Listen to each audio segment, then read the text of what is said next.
बलांगीर शांतिपड़ा चंद्रशेखर बाबा बोलबम कमिटी पक्षर आज पूर्वाह्न एक विराट शोभायात्रार आयोजन करा जायछि।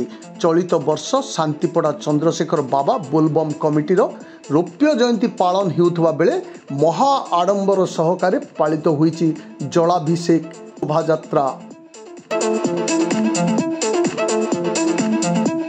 पवित्र हरिशंकर पीठरू पानी उठाई भक्त माने शांतिपड़ारे पहुँचवा परे एक विराट शोभायात्रा रे बाहरी नगर भ्रमण करिसंती।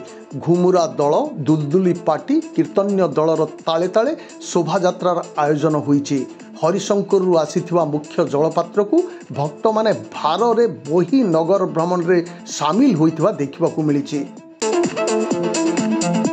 हर्षोल्लासर सहित भगवान शिवंक पई अणा जाइथिबा मुख्य जलपात्रर पदधौत करुचंती पड़ावासी।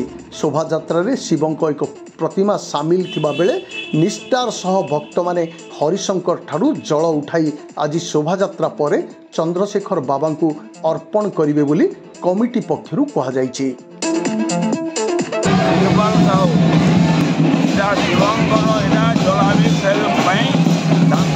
प्रशासन यहाँ जलाभिषेक करम शांतिपड़ा चंद्रशेखर बाबा मंदिर शांतिपड़ा चंद्रशेखर बोलबम कमिटी तरफ